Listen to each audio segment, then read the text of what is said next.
All right, we are live with the 92nd episode of the Let's Go podcast. We have a emergency episode in a sense. We had a fantastic day yesterday. Of course, the RSK softball tournament, the tournament of the ages. And wow, look who pops on. Fashionably 12 seconds late. The new dubbed king of the RSK tournament. We'll get to everything in a second. We have Sam Sutton on, of course, the legend in the softball world for wears many different shirts on his back. Sam is extremely well respected in all of softball, in the SY world for sure, and of course in the Ashkenaz world as well. And we were, second time having him on. We appreciate him coming back. Sam rocked, as he always does, the MC by the tournament yesterday. And Uri was on. He just left for a second, but we'll get into him in a minute. Sam, appreciate you coming on to recap this day with us. So really yesterday was a fantastic day, like you said, from top to bottom. The attention to detail that the team at RSK does, and I'm just a participant just like you are. You're a player.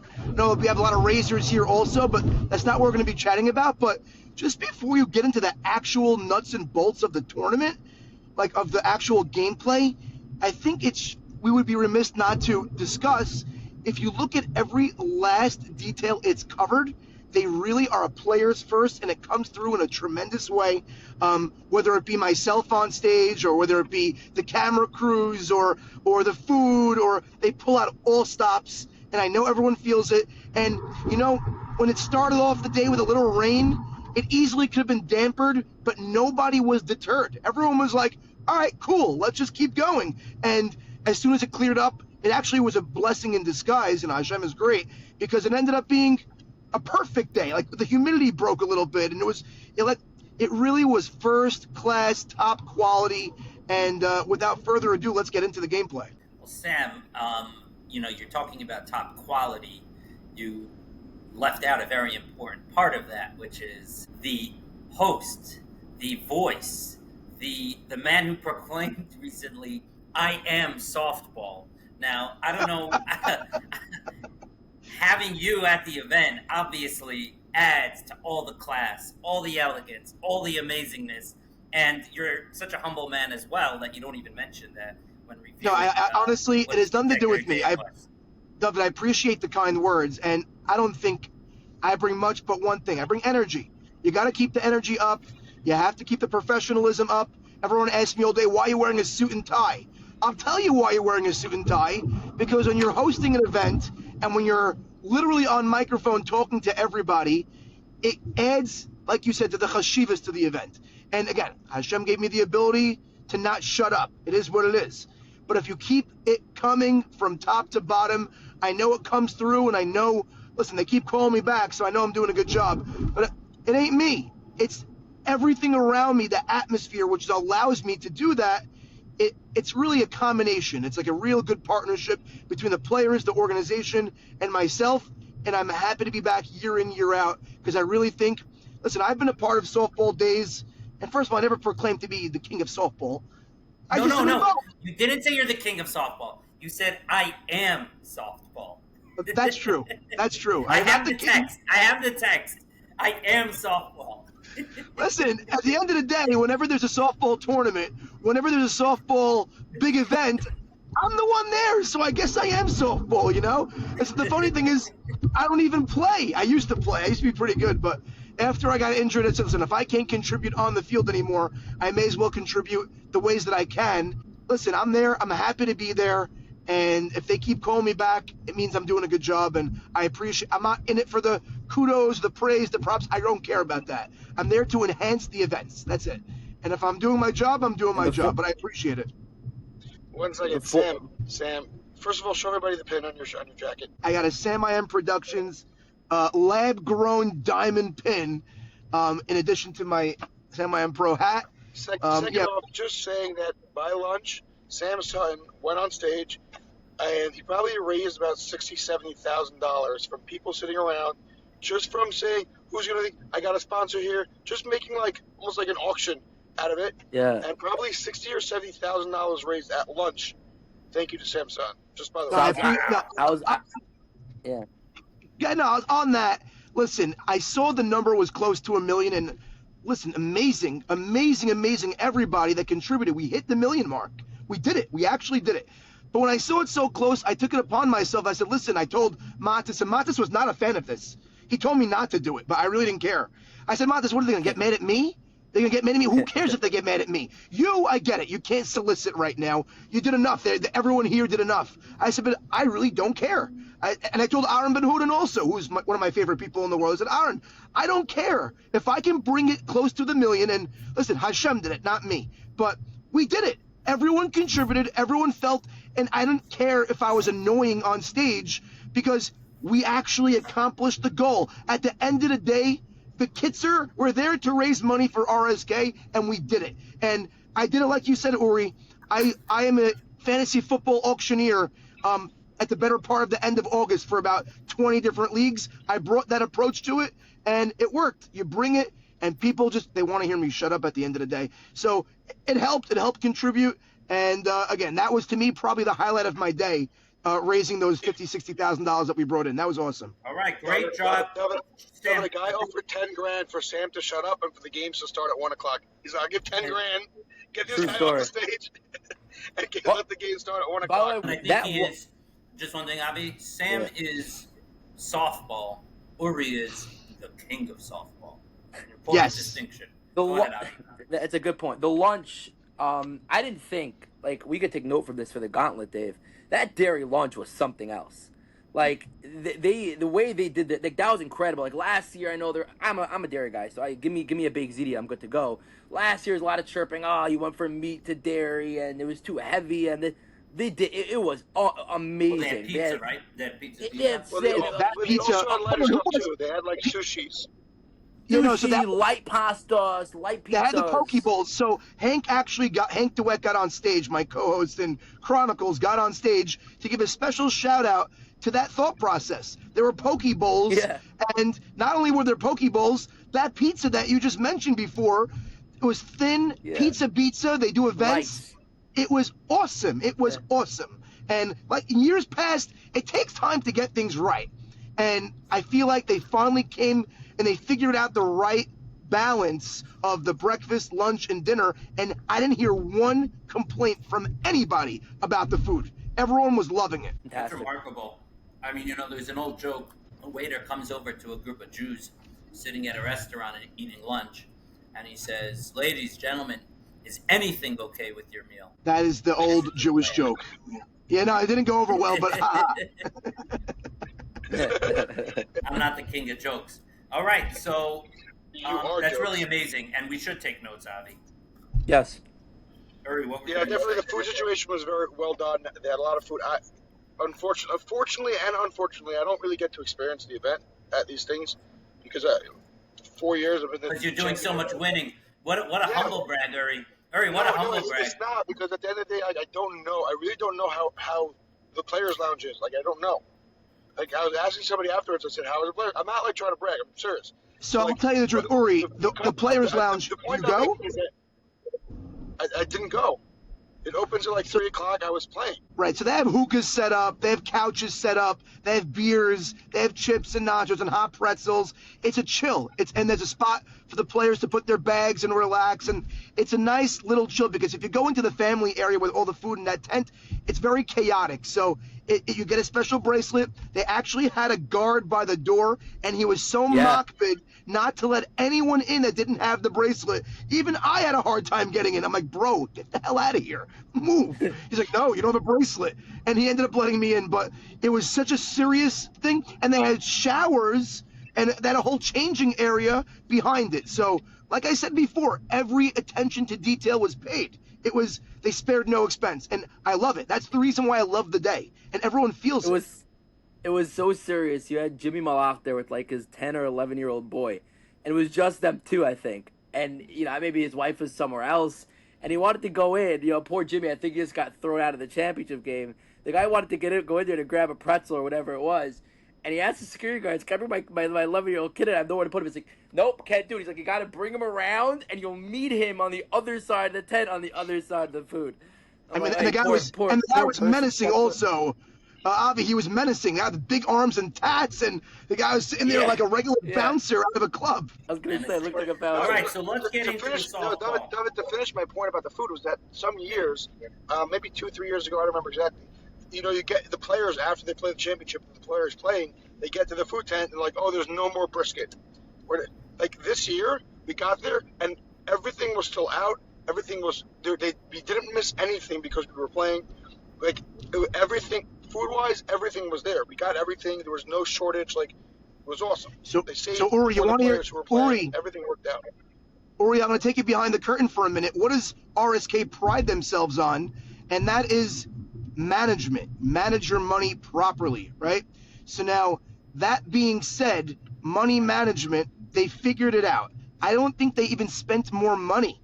I think they just spent it more wisely.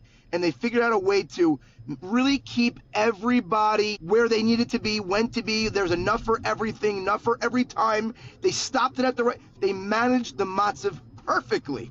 And okay, I think that's enough. Enough tooting the horn of RSK. Let's talk about the games. Let's go. By the way, a big shout out to Yossi Rosenberg. I asked him to join us, but he told me that he's currently moving. So he's hectic week for this guy. RSK tournament yesterday, moving today. But let's get down to the softball. So we all know Uri won. Congratulations, Mazel Tov. Appreciate it. Thank you. The king of softball, and also something else will have to be declared. We'll get to that a little bit later. But before that, let's get into some of the gameplay. First of all, most intriguingly, Jonathan Lowinger takes a big L and an early exit. I want to get to his team first, unless you guys have some more general things you want to share. His exit was exactly at the same time as Ellie Race's was. Okay. Tell me more. Go ahead. Go ahead, Uri. They both lost, I think, earlier than they anticipated. So there's nothing more to say. I mean, they both lost in the semis. At the end of the day, when you come into a tournament, you have an A tier and a B tier, and the A tier is 6 teams. They're competitive games. They're tough games. Every single one. There's no, even the 2 weaker teams held their own, right? Avi had a lead, and I don't want to rub it in, but Avi had a lead in the bottom of the 7th, right? To knock out the team that eventually made it to the championship. Every single team, even the weaker ones, could have easily knocked somebody off. It wasn't, we had 6 teams, they're all competitive. So yeah, you come in with a great team, but they're all great teams. So in a 7-inning game, a quick game, anything can happen. That's just the way and you know what's funny? Amazingly enough, Uri, amazingly enough, the tier 2 was the same way. Like everybody was competitively stacked perfectly. So it was look who's here! Look who is here! Hey, I had a minute to jump in. Just say hi. I was listening in. I love all the. Hang on 1 second. I don't know what this means. Yeah, go ahead, Jesse. Sorry. I totally lost my train of thought. But Sam, you were great yesterday. Thank you. So thank you so much. Pleasure. I love to do it. We gotta stop talking. Let's stop talking about Sam for a minute, please. Well, Yossi, Sam, we have who you fooling? You Sam, love it, Sam. You love it. I do. You I do. love that we're talking about Sam is softball. Uri is the king of softball. What is Yossi Rosen? A bystander. Softball management. Yossi is the commissioner of softball. Yossi is the commissioner of softball. So, Yossi, what are your thoughts on yesterday? My thoughts on yesterday was, I'll be honest, it was a lot of stress with the rain in the beginning, and a lot of on the fly trying to correct things and get things on schedule and all that. But at the end of the day, it all worked out, and it took a lot of buy-in and cooperation from players and guys understanding that they got that we're figuring it out on the fly, and guys that weren't complaining, we sent them to this field, that field to get it moving, and guys really rolled with it, and that was the key to success for getting things back on track. And I'll tell you, when we lost that first round, the first seeding games to rain and lightning, we were scrambling, trying to figure out how to correct it, and we were talking about short inning games and all that and this, and in the end, we managed to get everything in except for we cut each seeding game by 1 inning. So we managed to get everything in, and it was all because buy-in, players, and Sam also controlling lunch. Normally lunch goes longer. We were able to cut it down to get things moving. Umpires rolled with it. That was amazing. it was a lot of buy-in by a lot of people to make it happen, and that was huge. No, but That was Yossi, I awesome. got to tell you, I got to give props to you, Yossi, because I watched you on the fly, the wheels turning as it was happening, and you were like, chick chock, thinking fast on your feet. And like you said, a lot of people do have to buy in, but there has to be a captain and a director that really gives the directions for people to buy into, because no one's just going to go haphazardly go places. So what I saw you do in real time was special, because without that, it would have been chaos. It really would have been. Yeah, and look, this is where I want to give a lot of credit to other commissioner Yakov Kahana. He was super, super helpful with it. Me and him bouncing ideas off each other to get this. And then I was also playing. So as much as the ideas were a big part of mine, Yakov had to carry the burden of actually executing it by going to the fields, making sure. And that was also like tremendous. Tremendous. And again, like I said, the players from a had player to be on board. Yeah. From my team, we were at, let's say, I'm just going to give you field numbers. We were at field 2. Okay. We got rained out. It didn't work out. I get a text from Yossi. Right. He says, okay, at Ellie Race, at Uri Adler, go to field 3. Actually, sorry, before that, he says, okay, skip your first playing game, go straight to your second playing game, which was on field 1. So my team walks to field 1. 3 minutes later, we get a text from Yossi. Okay, sorry, at Uri Adler, at Uri Race, go to field 3. All my guys go, and we walk to field 3. A minute later, we get, actually, everyone play your first seeding game. We're going to try to get seeding games after lunch. All my guys walk to field 1. 0. Nobody looked at me and said, what are we doing? Why are we walking around the whole park? Everybody just shut their mouth and realized, listen, this is a situation nobody anticipated. And everyone just walked to field 2, walked to field 3, walked to field 1, and played ball and didn't say a word, because they understood that, hey, this is not a situation anybody wanted. This is a situation we're in, and everyone has to buy in and just do whatever they're told. And they walked in a circle and didn't say a word. 0 complaining out of my guys. So shout out to my guys, and I think all the players were the same. So that's a big shout out. Absolutely. A huge shout out to all the guys who did the walking and all of that. And honestly, I know it's super frustrating, like the umpires. It's very frustrating when you see one part of the park, everyone's playing, and then only your 2 games, the umpires aren't letting it happen. It's super frustrating. And then you're being told, go here, go here, go here. But all the guys rolled with it, went with it, and that was a huge, huge part of success. So, yeah, Uri, like you said, huge shout out to all the players and you as the captain. Didn't do nothing, but okay. It happens to be pretty crazy that when a day starts like that with the rain, it's easy to, it could have easily went away where we're here Monday, the day after, and we're looking back and be like, the rain, it wasn't as good as past years. It could have ruined the vibe, and I don't think anybody let that happen, and it ended up being just as good or better than past years. So Right, I would say, to be honest, by the end of the day, it was practically forgotten. I mean, Yeah. I don't think anyone was. I don't think there's anybody talking about it at all. Yeah. There's no talk And I about think it. the key was that we were able to get in straight 7-inning playoff games, Yeah. which was the initial plan. Now the umps might kill me after the fact when I speak to them, but we managed to do it. What was the name of your team? Oh, we just. Uh, All right, Blue let's say sorry. I gotta run, Blue but Steel. I'm looking forward to listening to all the feedback and thoughts from the day. Take care. Got See it. ya, Thanks see. for Thanks for popping coming on, on. Yossi. I'm just looking at your team. I don't know too many of the players on the team. Heavy Syrian influence, I could see. And my team, Yeah. not some 3 Syrians maybe. Well, I see Gindi, Soroya, a couple And of Sefaradi. Dwex. I mean, it seems Oh, like Hank. half. Hank, but Hank's A not guy really with Syrian. Oh, okay. A guy with the last name Sefaradi. I don't Yeah, know no. if he's So there was Gindi, Sefaradi, Saruya, and Hank were the 3 Syrians. Four Syrians, but Hank's only half Syrian because he's not Syrian for all practical purposes except for his last name. But that's it. Mostly Lakewood and a couple sprinkled in others. Okay, I'm trying to get to all the I'm trying to look at the roster of the Tier 1 teams. What was the name of Lowenger's team? I don't know. Mo Sports Training. He was Mo Sports. So let's take a look.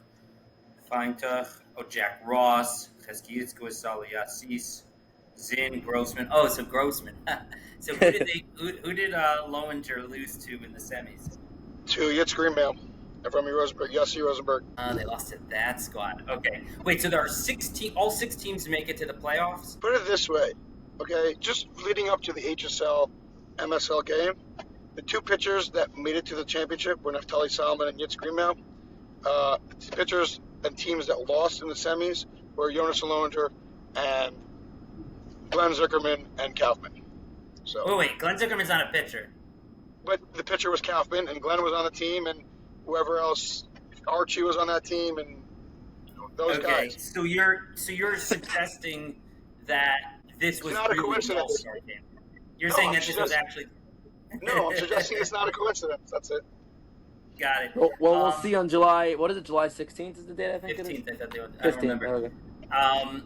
Wait. So all 6 teams make the playoffs in the RSK tournament. So the way it worked is that there's 2 seeding games, and then the 2 top teams sort of get a bye, and then there's a quarterfinal.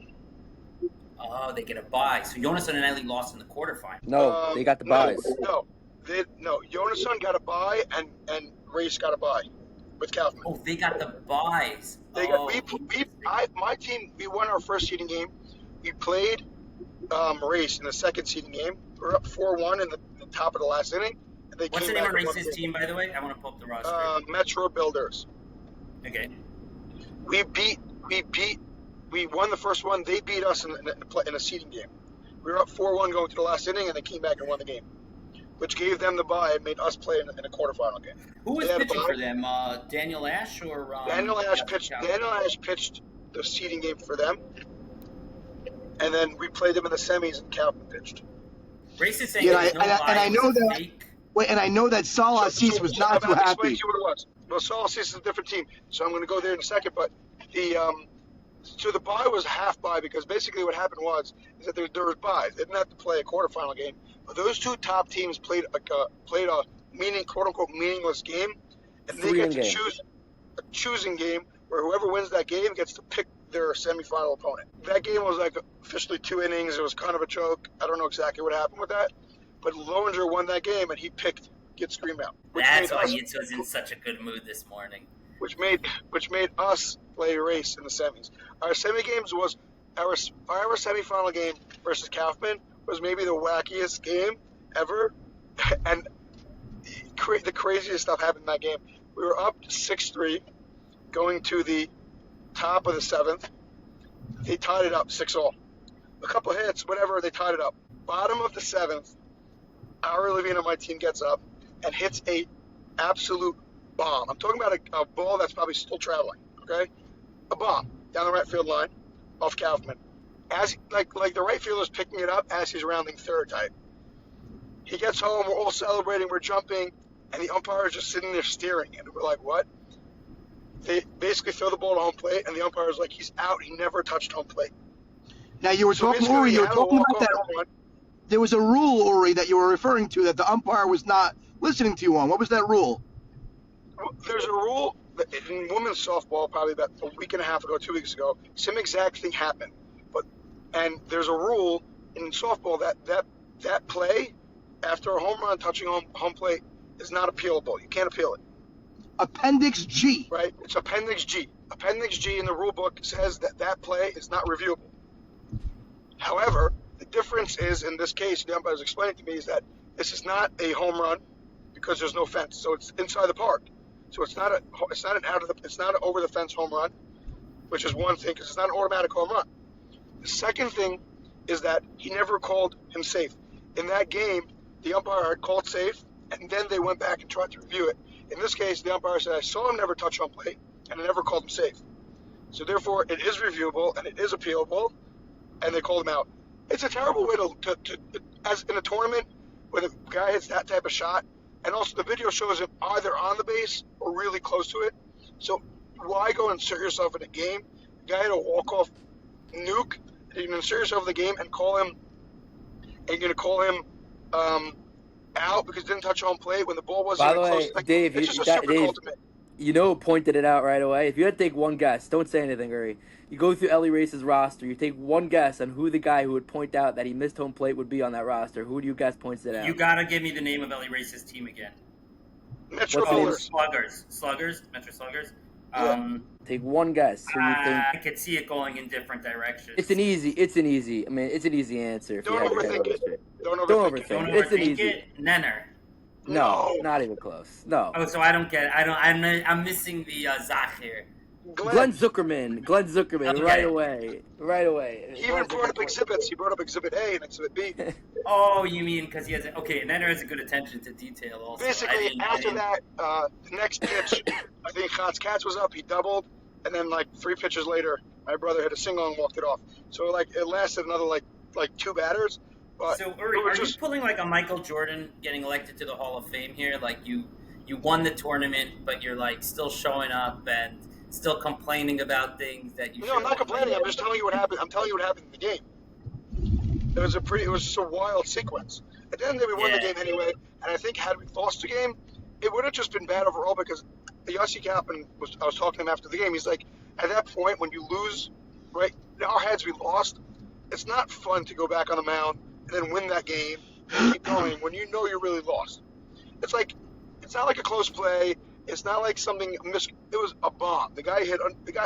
You tip your cap. The guy hit a home run. He said it was like a weird situation. The umpire. So he didn't like that Glenn appealed. Yossi didn't like that Glenn appealed it. No, he said, listen, the umpire was there. It happened, but when you go back on the mound, it's just a weird feeling. That's what he said. Yeah, Yossi was telling me after, saying it was like a weird situation, like you should have lost, and somehow you didn't lose, and like you're back on the mound again now, and like everyone's like all riled up. He said it's a weird situation to be in, I'm not sure I see it that way. That's interesting.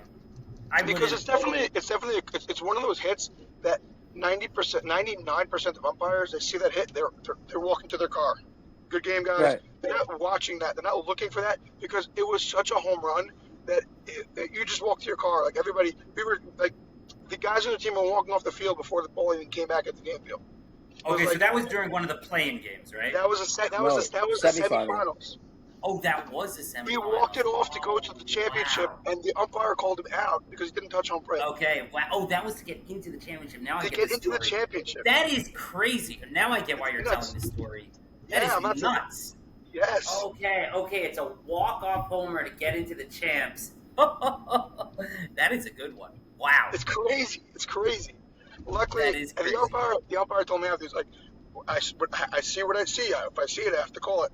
And he said afterwards, he admitted that he's happy that we won the game because he doesn't know what would have happened had we lost the game. Yeah, I overheard him talking with the other umpire before the championship game.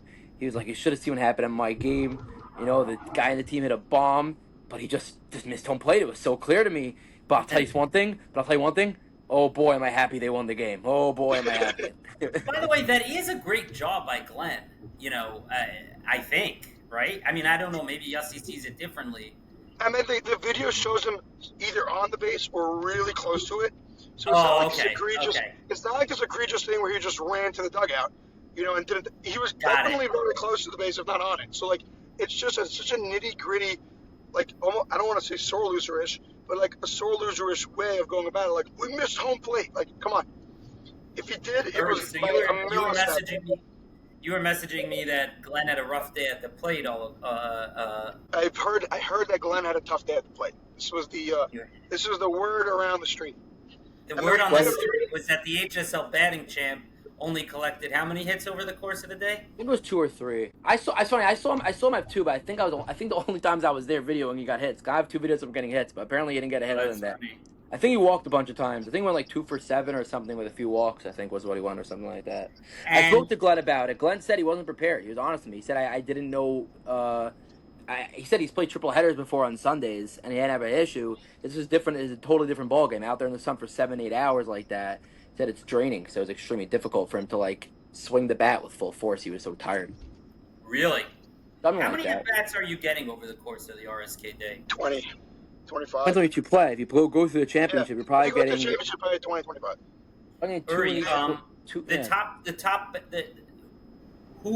What was the highest batting average on your team at the end of the day? I wasn't really counting. Is it something like 600-700 or something like 300-400? Has hit 600-700. I don't know. It was hot and it was not, but like it's not. You don't really know. I don't know. I don't know. I didn't really keep stats. And some guys were hot. Some guys hit well. I don't really know. Sounds like Ellie Race is a little salty. He posted that he had an ump calling the game from behind the pitcher. Yeah, Ellie, Yeah. Look who's here. Hey, what's up? How are you?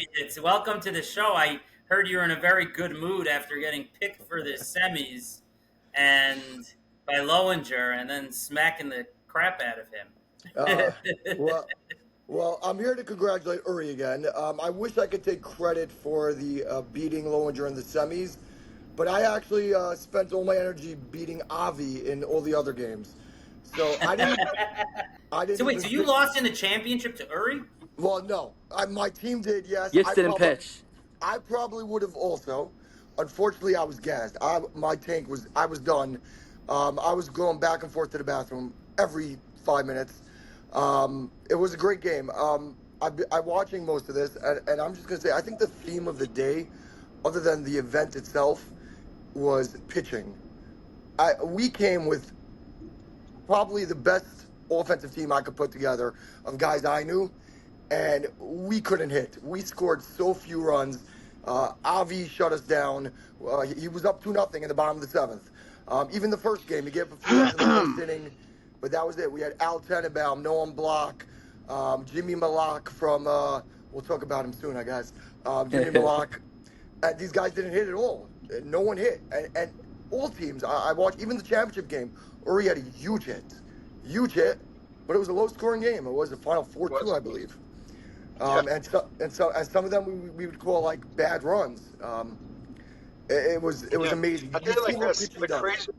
I said this to my team after. I said, "There's a pitcher who pitched for Effie this year. His name is Monty Davis. He's a good pitcher. He's a really good pitcher. And when you go in and you're facing, when we went into the game facing Monty Davis, we felt like, whoa, we have a break. We're not facing a top-tier pitcher. And this guy's a great pitcher. So it was like, it's the weird mindset of like, oh, we got to face Mutty. And Mutty's good, but he's not Kaufman, he's not Ash, he's not Yitz, and he's not Stern, he's not all these other pitchers that were there. It was like crazy because I was thinking to myself, like, Mutty's a good pitcher. But to us in that tournament, it's like, hey, he's the weakest one here. And it like was like a breeze, but it really wasn't. So like, yeah, pitching was definitely there. I mean, my pitcher, Naftali Salmon, was phenomenal all day. He was awesome. Yeah, pitching was definitely a big story of this tournament. That's interesting, Uri, because you and I, in private conversations, I think, you've said that the hitting has been getting better and better every year. It has, which is why it's such a story that the pitching was so good. Hitting has gotten so good, and hitters have gotten so good. When you have pitchers who can just navigate, you have to remember these lineups in Tier A are 9, 10 deep. It's not like 6 deep, and then you're going like a weaker hitter. They're 9, 10 guys deep. Real hitters. I batted 11 most of the day because there was no drop off from 1 to 11, so I might as well bat 11. Get more guys in. Like that's how most of the lineups were. And pitchers were just. Uri, what a captain you are. I did. I batted 11. Look at that. Uri, I batted lower than 11 in my lineup. You batted 10? I didn't bat. Okay. That's what I'm saying. Yitz, are you the captain of your team? I'm smart enough to know that I'm not batting in these games, or ever. So what did you do in the championship, Yitz? I mean, Avrami Rosenberg is batting 10th in your lineup. That's not a guy who's a 10th. Avrami was slotted out in the semifinals also. Yeah, I'm saying that's how deep the lineups were. And pitchers were just I think A-League, I have a theory. I mean, I know RSK is a special tournament, but this also feeds my theory a little bit. I think A-League guys don't really understand the difference between B-League and A-League. All right, sorry, let me phrase this differently. A-League teams in this region are super teams. That's my sense. Every team is trying to build a super team, and that makes it that a lot of people feel too intimidated to bring their squad to the A-League. And something that proved this for me is that Jonathan Lowinger is playing in the A-League and LBA, and he told me that like there's only really 3 teams that have shaykhs that can like win the championship in the whole. But there's only 6 teams to begin with. I understand, but I have a feeling those 3 teams are super teams. Well, it depends what super teams means. If everybody's what super teams mean is that you're like, I can't put this guy on my team, and I understand the level of competitiveness. It makes sense, but I can't put this guy in my team unless he never makes errors and he in a B league he'll hit 600 or 700, whereas in an A league maybe he'll hit 100 or 200 points lower. It's a mentality that I need a stud. The starting point here, I have it more clear now. I'm glad we're hocking it out. It seems to me the attitude of A-League captains is, I need a stud at every position. And that, to me, is a super team, So then you only end up having, in all of Lakewood, you end up only having 3 teams that can compete, because you're trying to put a stud at every position. I don't know if there's a solution to that. Well, there That's is, really- and Sam Sutton's is Draft. But no, I see super teams a little bit differently. For me, a I super see team, it coming out of his mouth. Let me weigh for in me, on a this super for a team minute. is a team that's far better than others. Uri, let me weigh in on this for a minute. First, you bring up the LBA Tier A. Out of the Tier A, out of those 3 teams, maybe you could make a super team from combining the 3 teams that will compete in this tournament.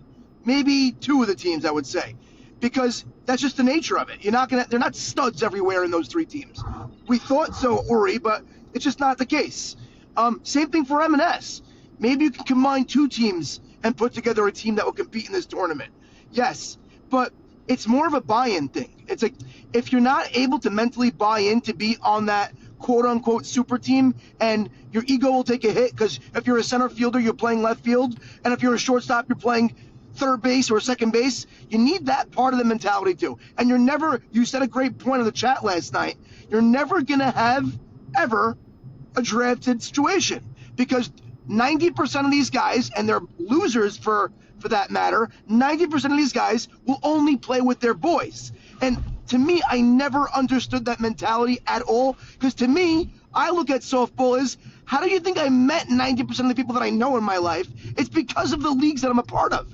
And you're never going to break outside that box, but unfortunately, that is the climate, and that is the temperature of what these things became. It became a camaraderie, boys / all-stars popularity type thing, and that's not going to change. So I think we could take that out of our head. Once you said that in the chat last night, I am mosquing to it 100%. It's never going to be. However, that is the solution, but unfortunately, it's never going to come into fruition. Never. I don't think it was a problem. This year, I don't think it was a problem. You had 6 teams, so you had less teams. 4 of them, 100% were neck and neck with each other. Neck and neck with each other. And the other 2 were good. They could have, they both almost won and knocked one of those top teams out. So it's not like it wasn't really a problem, right? Did I just lose Uri? Yeah, Uri's quiet. He probably got a call. So you guys disagree. So you guys disagree with me. You're back, Uri. You're No, back. I just think for me, a super team is a team that's far better than the rest. If every team's a super team, then none of them are super teams. No, They're just all but competitive. okay, fine. Call it what you want. When you have only 3 teams that can win the championship in that team, you know, I when there are don't only know if 6 that's teams. true. I don't know if it's true about those 3 teams. But I'm saying in this tournament there were 6 teams. 4 of them could have easily won the championship, and the other 2, I don't know if they could have won the championship. But they definitely could have put together some sort of run. 100%. You know, it's so interesting. Ellie Race, who's really salty about yesterday, he says they were stuck on field 9. Field 9 was a field, basically no shade. We were there for 3.5 hours and we got drained. You know, Ellie, Glenn Zuckerman's also complaining that he was tired yesterday. You know, but he's 30 years older than you. But it's so interesting. You plan this tournament, and like, you know, you were talking about Uri with that crazy thing with the call and the ump and the this and the that. You plan tournaments, you have rule books, you have stuff, and then you have this crazy thing that Ellie Race ends up on this field.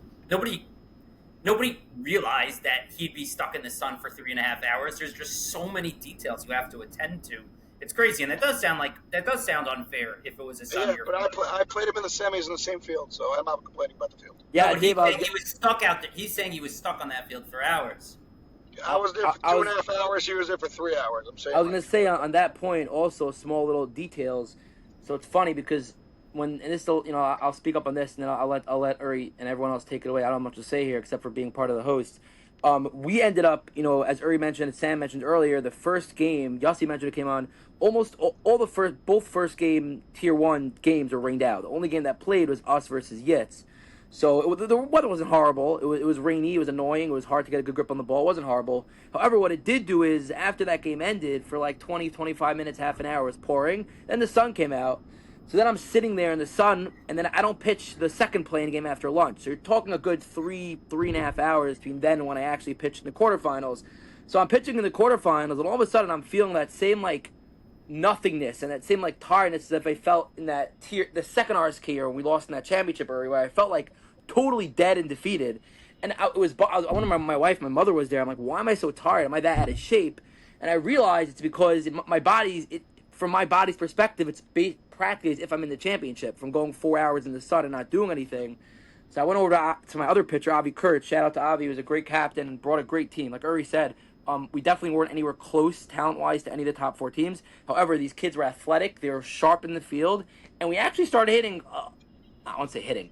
We hit more than we did all day in that last inning, in the 7th inning. And we had a couple kids who had the ability to hit who didn't hit. But, I went over to Avi Kurtz going into that last inning, and I said, Avi, so I told him exactly. I said, my last memory feeling like this was walking off the mound with 1 out in the 7th inning of the RSK Championship Year 2, down 12-3 or whatever it is. I don't want that to happen again. And Avi looked at me in the eyes. He's like, listen, it's like, I know you're tired, but you carried us till now. You threw, I think it was a 1-hitter or 2-hitter through 6. He's like, you got to finish the game. I'm like, okay. I get on the mound. Error, hit, walk. Error, hit, walk, hit, and we lose. But anyways, my point is, like, to your point of it, certain things you just can't predict. Certain things come out of nowhere. I know I'd be sitting around for 4 hours in the sun. You gotta maybe be smarter. we You gotta be smarter. You gotta be throwing on the side, getting shade, get. Yeah, no, I did. I was under the tent area. I went in my car even for a few minutes. It was just the eating lunch with my family out under the tent, and practically had to be outside for a while. Can I throw in something for a minute, Avi? Avi, can I throw something in for a second? Sam, go ahead. Shout out to your mom. She is one of the real ones. Oh my goodness. I never saw someone so dedicated to the win or a loss of anything than when you lost that game. She was crushed beyond. I've never seen anything like it before. I felt for you because of her. That's how bad it was. Yeah, when I got home, my wife told me, she said she was my wife said she was feeling so anxious because my mother, every pitch, was like, I can't watch, I don't know what to do, I can't look, I can't watch, I can't look. In the 7th inning, she just couldn't take it anymore. She walked away. She was freaking out. I'm shocked. I'm shocked. I didn't know where Avi got this from. This is That's what I was about to say. I'm like, now this explains so much. And this was against Gitz's team, Avi? Yeah, it was very unfortunate. Listen, us making it to the semifinals would have been a legitimate upset. And if we would have lost that game, there's no coming back from it. If we would have lost that game, we came with a super team. It's a long day, and it's the first time I got to the championship in this tournament, and I couldn't go, and it killed me. Luckily, I had a great pitcher on my team, and he was dealing.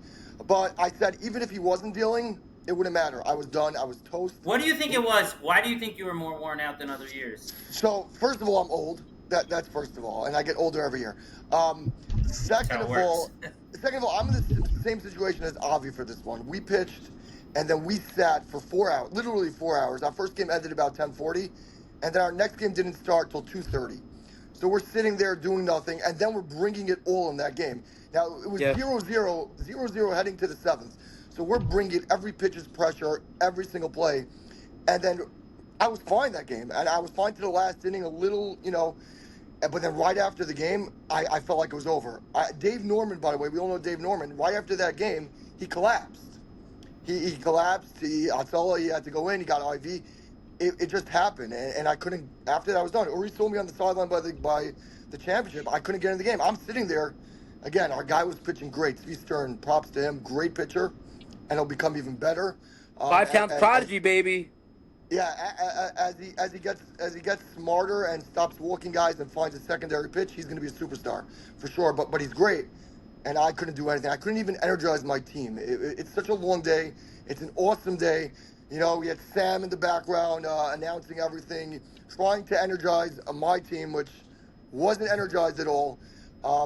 But it's a long day. It's a long day. And again, I want to say something like about every year RSK is on the hottest day of the year. It seems somehow. I want to say something though. It's a very important thing. The umpires in the tier 1, like the ones that didn't play, the kids they are right, because by the letter of the law and because they are USSA certified, once you see lightning, by the letter of the law, it's a half-hour delay. Now the fact that the other umpires allowed it, credit to them, but they're putting their tuchuses on the line because they can lose their. Because listen, I took the course years ago. I mean, I'm not certified anymore, only because I run leagues. I just felt like it was a need to do it. But by the letter of the law, they are correct, and it's unfortunate the delays that happen, but it's really nobody's fault. That's why no one's really complaining, but it's really nobody's fault. Well, Ellie Race is complaining. Well, Ellie Race is complaining if he won. Everyone was making fun of me the size of my roster going into this tournament, but based off the past years, I figured out that everybody wants to play every inning, but it's not possible. It's not possible. No. And I had one extra infielder and one extra outfielder all day, and it was a constant rotation. Let's in a 7-inning game, everybody played 5. And It's it was, not How easy. big was your Not roster? easy. Wait, how many men we on had the roster? Rory? 15 guys, And how many do most teams have? 13, 12? probably something like that. I So 13. I had 14.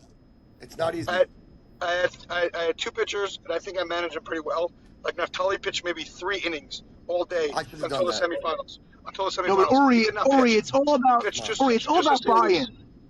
No, it's all about buy-in. If you bring 20 guys on a roster and everyone knows their role, then you'll be fine. Yep, 100%. We had every inning another guy was sitting out, to get a break, and we had a player just as good filling in, and it was Yeah, a I saw constant when rotation I saw Mike Lauer sitting there on the sidelines in the championship a few innings. I'm like, wow, Uri's team, wow, you guys must be really he loaded. sat, and then Stephen Gindy went out because we had no problem. Samuel just move over to shortstop, and everything keeps rotating. So, by the way, Uri, I had the privilege of seeing. You lost me, Uri. What a play by Sammy I Saruya. lost him. I don't know if you hear me. What a play by Sammy Saruya. I don't know if I'm connected right now or not. Do you hear me? Yeah, Now we hear got you. Now we got you. Oh, yeah. Okay, fine. That play by Sammy someone keeps Saruya calling was me something else. 5 times, but I know you the first 3 times. Stop calling me.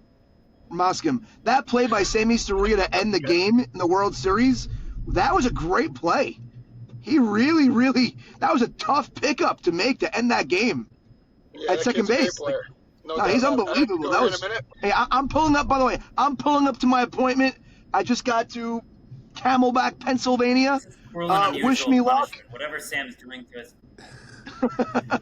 I'll see you boys later. Yes, I'd love to be on. Have me on another yeah. episode. Guys, I have to go. Oh, I'm no. missing my work vocals. You don't want me I'm here. missing my work. This year, Ellie. Guys, I'm I'm missing my muting, work vocals. Hurry. Take I'm care. trying to mute Sam for a minute. I just woke up from Field 9. I don't know. I was sleeping there. I don't want to hear Nice this cap. anymore. Nice So cap. All everyone right, have well, yourself a great, terrific day. before Uri goes, I have my obligatory comments. I did say before this tournament that if Uri wins another one and officially has more RSK rings without me than with me, I'll be obligated to come on the podcast and officially nominate Uri Adler my 2025-2026 softball daddy. So there you go. I said it. Uri has proven that Avi Now I'm in Edelman the same boat as Steve and whoever else you once put in there. And He has Diamond proven Steve. that Avi Edelman in the 2023 RSK tournament was just another pawn in his RSK championship box. The question is, what do I do That's now? a little. Do I retire? That's a Do I little continue- harsh. Do I continue going? Do I retire? What do I do with this now? Like, that's the question. I think you Like, should there's bring a- a better team than this year. Uri, hang it up. But also, I see that it seems that Avi has a lot of daddies. That's for sure. All right, guys, I gotta go. Take care. Thanks for You know coming anything on, about Uri. Avi's mom? Yeah. No, I'm kidding. Congratulations. We just Uri. talked about that, Ella. We just got over that little piece of the day right there. I was there. I was there. I was watching. So Ellie, tell us about Field 9.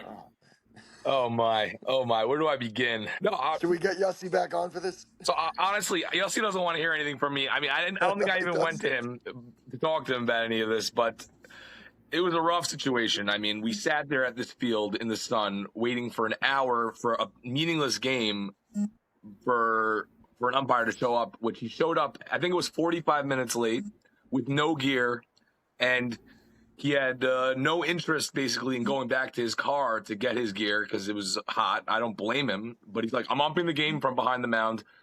People were getting called strikes at their knees, not their knees, their ankles and their head. It was as bad as it gets, honestly. And we none of us wanted to play this game. We coming in, but look, it seems Jonason was very, very into making this game happen. Oh, you could have just to skipped win. the He game. wanted to pick me. I get he wanted to win. I get he wanted to pick you. But end of the day, we had the hardest draw of the day. We played Lowinger and Adler, and then we played Lowinger and Adler all day. That's We were true. 2-0 Yeah. after the first two Yeah. games, and Right. it showed nothing for us. We had to stand there in the sun for another 4 hours doing nothing, basically. Just it wasn't Why like did you we had have a to break. wait in the sun? If we would have had You a weren't break, we allowed would to have went away. What would you say? Sorry. Why did you have to stay waiting in the sun? Well, because the field had one shaded area, and there was we had family members, a lot of people that were there that were trying to stay out of the sun, and there was only 2 small tents with a couple of tables underneath it and like 10 chairs. And when Uri came, which was a factor, he had 45 guys on his team. They were all taking all the chairs, and half of them aren't playing the field. So when we come off the field, we're squishing in with them in this little spot. It just nothing felt right about it. I don't know. Ellie, I only know the smooth, silky, fresh off a championship Ellie race on the podcast. I don't know the salty, prickly, humbling defeat Ellie race. This is a new side. Yeah, I mean, I wouldn't even be so salty. I mean, we got beat. There's no question about it. We weren't the best team out there. Because, there was a couple of factors, obviously, that played. We had one guy no-show us, who's potentially one of the best softball players in the tri-state area. But what's his name? His name is Jack Abadi. I'm saying whatever. That was just obviously a shot in the leg at a point, when we get that. Before we even played an inning, we got a text that he was not coming, which kind of stunk. But Yossi Rosenberg texted me that you were 50 feet away from the massive tent.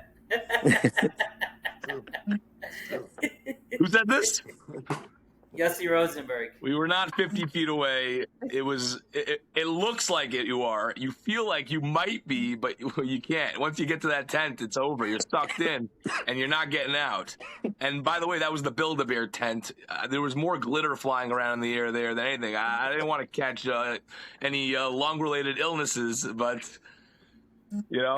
My kid loved the Build-A-Bear tent. He made himself a nice little puppy. My little brother's hugging that beer still right now. The irony of Ellie saying he doesn't want to catch any illnesses from breathing in glitter is something. Guys, we all know. Smoke only, but end of the day, it's just, I don't know. Listen, I can't blame anybody. Yitz, Avi, Ellie, you all have, you're all on A teams. Uri Adler has a dynasty, some call it. Yeah. Wait, he's won every year of RSK? No, I beat him in 2023. He beat he had a 1-year interruption. Got it. How do you, where do you guys go from here? I mean, it sounds like this guy's got the tournament by the cojones. So I'll take it first, Ellie. Go. The truth is, Uri's team is great, and the problem we always have with super teams, which he's not, but it is a super team, is after winning a championship when teams try to get better. So in Uri, credit to him, he's like, I won a championship, but I'm not settling, and he picked up more players and more players, and he did, which makes Ellie and Avi and me and Yonasan, we got to pick up more players, and we did. Ellie came late into the game with his team, but he had 2 dominant pitchers. I had the best team I ever came with, and you have to do it. Now, is it a great look for a tournament that the same team wins over and over and keeps getting better? I told her this yesterday. I said, I'm happy for you, but it's just not great for the tournament. We know that we were in every game and it was close games, but someone from the outside sees like, what? The same team wins every year? I'm going to go to Tier B because I have no chance. It does make us bring up our game. Like already, I spoke to Yossi, and I'm already working on guys for next year. I had a few guys that didn't show up, which if they were there, I think we would have won. We'll see next year. And I know Ellie knows the guys. If Isaac was there and Max was there, it would have made a little difference. If Jimmy didn't get thrown out of the championship game. We didn't get into that. We had a player who had a double in the second inning, I think, maybe first. And he got thrown out by Dave Norman on that play for arguing obstruction call. So we lost a potentially great hitter. How intensely was he arguing? I was there. Yitz was there too, but yeah, it was. It was enough. I've only ever seen a player rejected from a game. A charity game, right? Smoking, ironically enough. Avi was there also. I've never seen a player rejected from a game before. That's pretty wild. So I'll tell you. Yeah. Okay, I'm saying it was very interesting the way it played out, but he was obstructed around second. Sammy Saruya, who is an unbelievable shortstop, does not play short center, so he was lost. He was in the way. He was in the way for Noam Block, the previous batter, maybe it was, and Noam was complaining the same thing. But what happened was Dave didn't see the obstruction. He was like, "You didn't see the obstruction? Like, what's going on?" Add insult to injury, the home plate umpire comes over to him and lets him know that he saw obstruction and couldn't call it because it's not his call. That right away is going to set fuses off. I mean, I know that, you know. And this was in the championship This is in a championship game. I believe it was the second or third inning. He hit a bomb, and he got thrown out at third base, figuring he'd be safe on the call for obstruct. He got thrown out. Yeah. Yeah, Dave. I was doing my my unfortunately for the third straight year now, my post elimination eating food because of how sad I am with unfortunately the rest of literally every single Five Towns player other than Svi Stern pitching for Yitz. And I leave the eating area to go check out the championship game, and on my way I see I see him there. I'm like, what are you doing here? Don't you have a championship game? Did it not start yet? It's like supposed to start 45 minutes ago. He's like, yeah, I got ejected. I'm like, you're like the arguably best hitter on their team. You're the like number 3 hitter. I'm like, how do you get ejected? What was the final score? 4-2. Yeah. So he was arguing that there should have been an obstruction call. Yeah, he was thrown out at third. I think there was it was obstruction, but it was obstruction. But that's a hard call to. Sorry, that's a tough argument to make because, like, if the ump doesn't call it, exactly. Yeah, but you got to go for help. You got to go for help there. You have 2 umpires on the field. You got to go for help.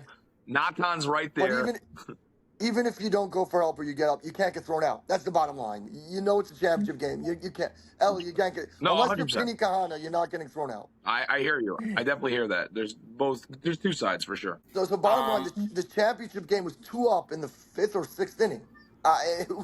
It was there. You know, it was right for the taking for any team. You know, it goes to show you. You know, me and Avi, we've been running a hardball league for kids, and there's a lot of complaints about the umpires, and it's a hard thing, umpires, right? Because you need to get somebody to work for a few hours in the middle of a Sunday for whatever it is, $60 an hour, $50 an hour. Like, it's not so easy to find that, and you need good communication skills. You need to know the game. You need hand-eye coordination. It's a small group of people that have all those things. So here you have probably the highest stakes softball tournament in the area, and there's complaints about the umpires. You know, it's and it's the championship game, so I assume it's also the cream of the crop, right? Yeah. And there's still complaints. It's interesting. Yeah, that happens. We know. You know, you got to play the game. You got to move on. Umpires make mistakes. People make mistakes. And you can't let it get to you. That's the bottom line. I will say, though, in Jimmy's defense, they do. I played in Deal. I played in the YMSL. These guys, the umpires, it's a different world. They're like part of the league. It feels like the guys are going back and forth with them all the time. I've never seen anyone get tossed, and I've seen things way more than tossing worthy. Like, would you compare it to a Dom DeRosa 5 Town situation, Ali? No, it's not even close. I mean, in the 5 Towns, you never know what's happening. You could just tell. You can like flinch at Dom, and he might just he might just ring you. No, I'm talking about the you're talking about the family feel. I'm curious if it's a similar situation with Dom losing with guys all the time. It's not the same. These umpires, it's like I don't even know. They're yelling at each other. It's part of the fabric. Back and forth. The umpires are getting into the players, you know. These guys have been in the heat for 8 hours. I mean, they're also on edge. I mean, Ellie, do you think Dave Norman would have thrown you out there? Probably not. Probably not. He doesn't know Jimmy. Jimmy's a scary guy. Jimmy's a scary guy. He doesn't know this guy. This guy's coming at him. You know what he can do? If it's you coming at him, 100%. No, he's not throwing you out. 100%. I'm amazed that this guy didn't watch the end of the game and he went to go eat food. He can't be there. He came back. He couldn't be there, but they allowed him to come back. He wasn't allowed to stay in the area? Well, he was still talking. He was still chirping. Oh, I see. They allowed him back for the last couple of innings. Anyways, Ellie, you have to answer the question. We have to wrap up soon. What's your next move here with Uri Adler being the king of RSK? So I'll tell you, I think that one of the big notes from yesterday was I think Uri's team did not play as well as they could have played. I really think that they underperformed and left a lot on the table, and they could have even choked. But, like, they had by far the best team, deepest team. There's no question about it. The guys that are sitting on his bench, I'm like looking at them. I'm like, well, you guys don't want to play on a team and actually play. Like, I was confused. That's the way I felt. You know, whatever. A couple guys I did lose to him even. I was like, what's happening here? But it is what it is. You know. How many Tier A teams were there have there been historically? It's 4 years of RSK. There were 6 this year. 8. Were there always 6? 8, and then there was 8. All one tier originally. There was 8 teams in all the first year. The second year there was 16 all there one were 12 tier. First year, no? No. 8. I think there were 8. Avi Really? might be right. There might have been 8. Then it was 16 year 2 all one tier. We wanted to jump to 12, but it jumped to 16. And then year 3 it was 16 with an 8 and 8, and this year was 16 with a 10 and 6. So do you think it's possible that there might be less than 6 in the tier A next year? I just see this tier A issue. Dave, the answer is yes, by the way. There's going to only I'll be 4 teams possible. if even, unless they go to a draft, which I heard nobody wants to do, but that's the best way. I'll tell you why there might be less than 6. Effie and the Moroccan team from Muncie, they barely had a team as is. They last second got a team, and they were just I know Uri was saying earlier there were 6 teams. Effie's team was never going to compete with anybody. I mean, I love Effie, never. Even my team, like we were never going to win a semi-year championship game. The only reason why we might have even stayed close is because I don't walk guys, and my co-pitchers don't walk guys, and my field is really athletic. They're not, by the way. What I learned from this tournament, athletic kids who are young and fast and very good in the field are not a Sammy Surya, Moshe Zin, another like. They could fly from right field to left field on a pop-up, but still make the catch like going like this, like it's a different like these kids might be athletic and it's a different game. There were so many times where I had heart attacks, and Yit saw it a couple times in the semifinals where they made the catch, but it was like this or like that or. Anyways, these kids are all going to Israel, so on my next move, I have no clue what I'm going to do. I went from Adler to Yitz, and now my team that I potentially could even grow with a little bit, I'll be fine to grow with. They're gone. They're out for 3 years now. So I don't know. I wouldn't be surprised if you're stuck with 4 teams in Tier 1 next year, because Effie's team, I think, I would shocked if they're not going to Tier 2. And my team's gone in Israel. So I don't know. I'm not sure what's going to happen. Yeah. So we were discussing that. I was discussing that with Yossi. You might have to go back to everybody being the same, because the problem this year, it was an awesome tournament, but as Ellie, I think, said before, or Uri, I forgot who, I played 4 teams, right? So I played Avi twice, and I played Lowinger twice. I only played 2 teams. Yeah, Glenn was complaining to me about the same thing. Glenn only played 2 teams also. You didn't like that. I played 2 teams also, yeah.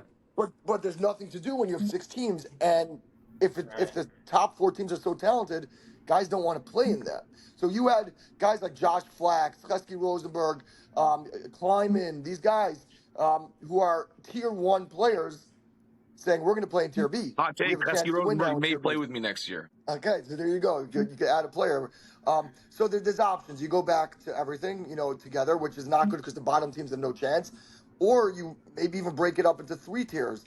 You have 4, and in 6, whatever that is, and figure out, which is not great. But it's hard. Or you break up Uri's team and turn it into 2 teams. It's interesting. In MSL, you guys play 1 tier, right? For this year. This year, yes. Just this year. No. So it's very interesting. It's very interesting. You have these issues with 2 tiers in the. You have similar issue with 2 tiers in the HSL stuff, and the way the night league, the way Iredale used to run it was to keep the B tier a B level. You could only have a certain amount of Tier A players on your Tier B team, but that got very gray how you define a Tier A player. But I'm thinking something radical would actually be to limit what you could have on a Tier A team. Like you would have to say, and who decides? The commissioner does. 2 or 3 people who know. You know it when you see it. Like Moshe Zin. Ellie, Steve Romer, talent cap. You're saying he has Nagias. He has too many Nagias. You know it when you see it. And like Ellie, you guys both said, Uri had this amazing team, and then he started adding guys, and it's like, what is that? No, I can't blame Uri. He brings good culture, and people want to play with him. They want to play. Also, Uri knows that. Uri knows, and is also a little bit, I wouldn't say scarred. I don't think he takes these losses as hard as I do. But year 2, we lost sort of because of that. Our roster stayed exactly the same. If anything, we downgraded year 2. And Menachem Diamond's team at the time bulked up. You know, he got race, he got guys, and they blew us out in the championship. So I think Uri learned from that. And after, you know, bulking up for year 3 and winning, he was like, okay, we won, but everyone else is going to bulk up again. I got to bulk up again. And he bulked up again and again and again. And then, you know, his team this year was the So strongest how he's come ever you been. guys had one tier in MSL this year? Were there not enough teams, or there's different federations? So we've always had one tier. This year we were going to go to 2 tiers because last year we saw there were some very, very weak teams. And we knew that these weak teams have no chance.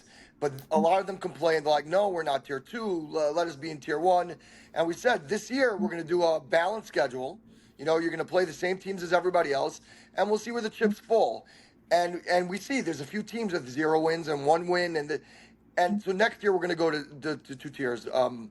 It seems like that's what most people want now. The top 6 teams in the league are going to destroy the bottom teams no matter what. It's happening all year. We've had mercies. We've never had mercies before. We've had so many of them. But when you have such a gap in talent, the talented teams, you have to go to 2 tiers. You have to. It's not good for the top guys. And it's not good for the bottom guys. Egos died. Oh, that was a while ago. All right, we got a rep. Is there another tournament this year? Is that Ben Salem thing happening? I've heard weird rumors about it, but I don't know. I'm not going to touch on them here now. What are the weird rumors, Ellie? Come on, break the news. I'm not going to touch on here now. What are the rumors, Ellie? Listen, Shimon Friedman, I'm just going to say that I got his back here. I can't spill the tea here. But I will say good idea. I heard it's a good idea, and it's going to be interesting. But there's one more tournament also. It's a secret? Right now, it's a secret. It's in the works. They're not sure if it's going to happen. I heard something. Ellie, I heard that. I know what you're talking about. Yeah. But Wow. But there's also one other tournament in deal. There's a Care Day tournament. Not an easy one to get. And there's also a big All-Star game coming up. Yeah, massive. That's right. That's it. Over under. That's right. What's the date? Complete game shutout. What's the date? July. It's the 15th, right? Yeah. Looking forward. And as Ellie said, Solomon has their number, and these guys probably want to come and show that they could hit him. So now it's something because they saw how pitching does it, and you know they weren't. Which guys struggled against Solomon? I guess everybody. No, names the Ellie. No, Archie hit him. Archie hit him pretty well, but I mean, Glenn didn't hit him. Who else? Nobody really hit. Glenn told me. Ultimately, Glenn claims he had 11 plate appearances, 2 hits and 4 walks. So he reached base 6 out of 11.